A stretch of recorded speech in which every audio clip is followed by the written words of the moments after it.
வணக்கம் எல்லாருக்கும். Welcome to Nandini's Tamil food. இன்றைக்கு நாங்கள் என்ன செய்ய போகிறோம்னா, எல்லாருக்கும் ரொம்ப ரொம்ப பிடிச்ச மட்டன் கொத்து ரொட்டி செய்ய போகிறோம். இதை நாங்கள் எப்படி செய்கிறதுன்றதையும் பார்க்கலாம், இதுக்கு என்னென்ன தேவைன்றதையும் பார்ப்போம். அதுக்கு முன் உங்கள் எல்லாருக்கும் ரொம்ப ரொம்ப நன்றி, எனக்கு ரொம்ப சப்போர்ட் தரத்துக்கு. இதில் வெட்டின ரொட்டி எடுத்து வச்சுருக்கிறேன். அப்புறம் தேவையான அளவு வெங்காயம் சின்னதாக வெட்டி வச்சுருக்கிறேன். கேரட் எடுத்து வச்சுருக்கிறேன். அப்புறம் கேபேஜ் கோவா எடுத்து வச்சுருக்கிறேன். லீக்ஸ் எடுத்து வச்சுருக்கிறேன். பெரிய சீரகம், கருவேப்பிலை, அப்புறம் பச்சை மிளகாய், உப்பு எடுத்து வச்சுருக்கிறேன். அப்புறம் தேவையான முட்டை எடுத்து வச்சுருக்கிறேன். உங்களுக்கு எவ்வளோ முட்டை தேவையோ அவ்வளோ போட்டுக்கொள்ளலாம். ஓகே, நீங்கள் எவ்வளவு மரக்கறியும் முட்டையும் சேர்க்குறீங்களோ அவ்வளோத்துக்கு ரொம்ப டேஸ்ட்டாக வரும் கொத்து ரொட்டி. இதுக்கு முன்னுக்கு மட்டன் கறி நான் செய்து எடுத்து வச்சுருக்கிறேன். ஆல்ரெடி மட்டன் கறி ரெசிபி என்னோட சேனலில் இருக்குது, நீங்கள் அதை பார்த்துக்கொள்ளலாம். இப்போ நாங்கள் இதை எப்படி செய்கிறதுன்றதை பார்க்கலாம். இது கொத்து ரொட்டி செய்கிறதுக்குன்னு நான் ஒரு கொத்து ரொட்டி கொத்துற தட்டொண்டு ரெடி பண்ணி வச்சுருக்கிறேன். இதில் கொஞ்சமாக எண்ணெய் விடுவோம். ஆல்ரெடியே தட்டு ரொம்ப சூடாக இருக்குது. இதில் எண்ணெய் விட்டு கொஞ்சம் இதை எல்லா இடமும் பரப்பி விடுவோம். என்ன காரணம்னா முட்டையெல்லாம் விடும்போது ஒட்டி பிடிச்சிடும். அதுக்காக இதை நான் இப்போ எல்லா இடமும் பரப்பி விட போகிறேன் இந்த எண்ணெயை. பரப்பி விட்டுட்டு அப்புறம் இதில் என்னென்ன தேவையோ அதை நாங்கள் போடுவோம். ஒன்றொண்டா போட போகிறேன்னு பாருங்க. ரொம்ப ஈஸியாக கொத்து ரொட்டி கொத்திடலாம். எல்லாம் ரெடி பண்ணி வச்சுருந்தீங்களா இருந்தால். இதில் இப்போ பெரிய சீரகம் போடுறேன். கொஞ்சம் பெரிய சீரகம் போட்டாச்சு. அப்புறம் இதில் கறிவேப்பிலை சேர்க்க போகிறேன்.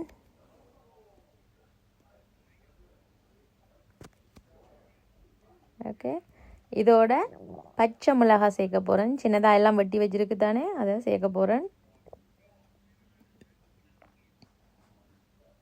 ஓகே, பச்சை மிளகாய் உங்களுக்கு உரைப்புக்கு ஏற்ற மாதிரி சேர்த்துக்கொள்ளுங்க. இதோட இப்போ வெங்காயம் சேர்க்க போகிறேன். வெங்காயம் கொஞ்சம் கூட போட்டாலும் நல்லா. ஓகே, உங்களுக்கு விருப்பமான அளவு சேர்த்துக்கொள்ளுங்க. இதை எல்லா இடமும் இப்படி பரப்பி விட்டிங்கன்னா தான் இந்த மரக்கறி எல்லாம் சரி சூடு பிடிக்கும். கொஞ்சம் அரைப்பதத்துக்கு வெங்காயம் வதங்கி வந்தால் தான் நல்லா இருக்கும். இப்போ பார்த்திங்கன்னா இந்த வெங்காயத்தை நாங்கள் கொஞ்சம் பரப்பி விட்டுருக்கபடியாக கொஞ்சம் வதங்கி வந்திருக்குது. ஓகே, இதுக்கு மேலே இப்போ நான் கேரட் சேர்க்க போகிறேன்.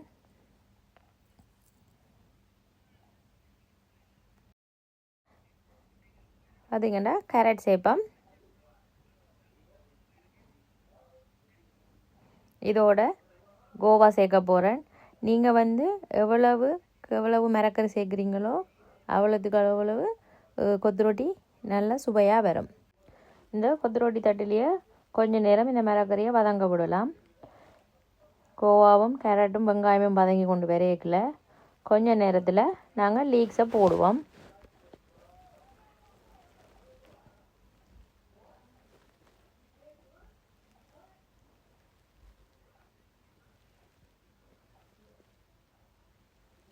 இப்போ நான் இதில் லீக்ஸ் போட போகிறேன்.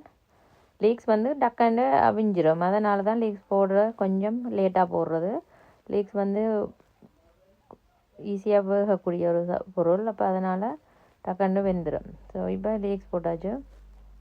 ஒரு 1 மினிட் அப்படி விட்டுட்டு அப்புறம் முட்டையை சேர்த்துக்கொள்வோம்.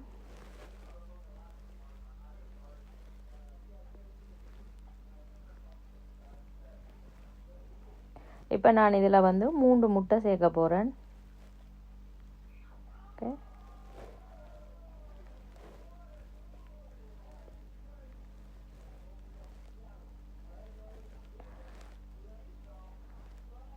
இதில் 3 முட்டை நான் சேர்க்குறேன். 3 முட்டை சேர்த்து போட்டு தேவையான அளவு உப்பும் சேர்த்துக்கொள்ளுங்க. கொஞ்சம் குறைவாக போடணும் உப்பு. என்னென்னு கேட்டால் ரொட்டிக்கு உப்பு இருக்கும், மட்டன் கறிக்கு உப்பு இருக்குது. இந்த மரக்கறிக்கு அளவான உப்பை மட்டும் நீங்கள் சேர்த்துக்கொள்ளணும். அதிகமாக உப்பு போட்டுடாதீங்க.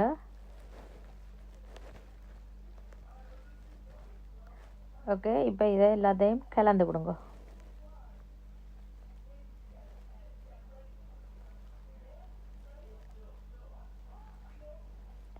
இப்போ முட்டையை அப்படியே எல்லா இடமும் கலந்து பரப்பி விட்டிங்கன்னா முட்டையும் நல்ல வடிவாக வெந்து வரும். பச்சையாக இருக்காது. ஓகே, இப்போ பார்த்திங்கன்னா கிட்டத்தட்ட முட்டை வந்து நல்லா வெந்து வந்துட்டுது. இப்போ இதுக்குள்ள நாங்கள் ரொட்டியை போடுவோம்.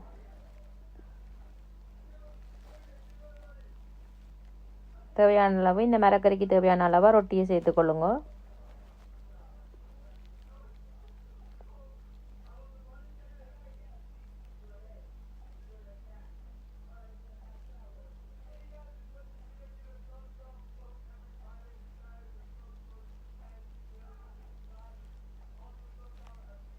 இப்போ மரக்கறி முட்டையெல்லாம் நல்லா வெந்துடுது. இப்போ வந்து ரொட்டியை சேர்த்துக்கொள்வோம்.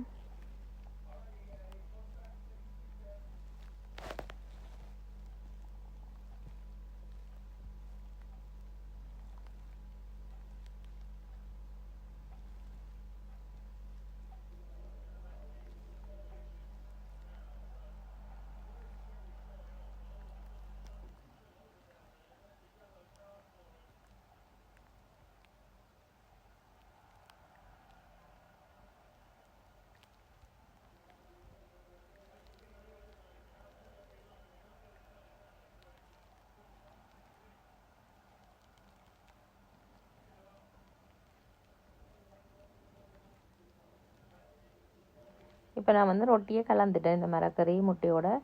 ஓகே, கொஞ்சம் இதுவும் கொஞ்சம் ரொட்டிக்கு வந்து சூடு பிடிக்கிற மாதிரி கொஞ்சம் நேரம் வச்சிருந்து போட்டு அப்புறம் இதில் கறி சேர்ப்போம். மட்டன் கறியை சேர்த்து திருப்ப கொத்துவோம்.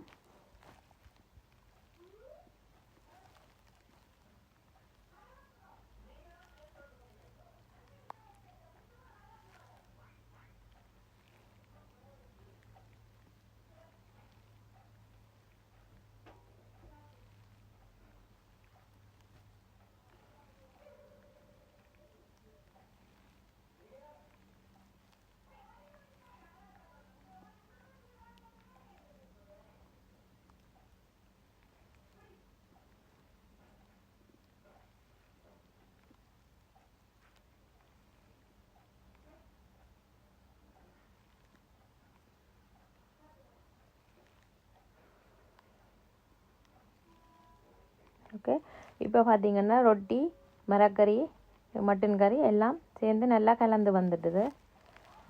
பார்க்கவே ஆசையாக இருக்குது.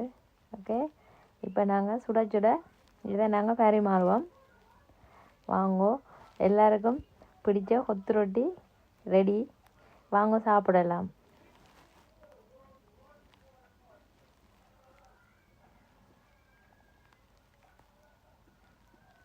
சுவையான கொத்து ரொட்டி ரெடி. யாருக்கெல்லாம் வேணும்? வாங்க, எல்லாரும் சந்தோஷமாக சாப்பிடலாம். நீங்களும் இதை செய்து பாருங்கள். இலகுவாக செய்யக்கூடிய ஒரு விஷயந்தான். கண்டிப்பாக கொத்துறதுக்கு கொத்து ரொட்டி தட்டு தான் தேவையில்லை. ஒரு வட்டமாக அகலமான பாத்திரம் இருந்தாலும் அதிலேயும் நீங்கள் இப்படி கொத்தி சாப்பிடலாம். ஸோ எல்லாருக்கும் ரொம்ப ரொம்ப நன்றி உங்களோட சப்போர்ட்டுக்கு. தொடர்ந்து எனக்கு சப்போர்ட் தாங்கோ. உங்களோட ஃபீட்பேக் வந்து எனக்கு ரொம்ப முக்கியம். அதையும் எனக்கு தாங்கோ. அப்போ தான் நான் அடுத்தடுத்த வீடியோக்களில் என்னோட திருத்தங்களை செய்யலாம். எல்லாருக்கும் ரொம்ப ரொம்ப நன்றி.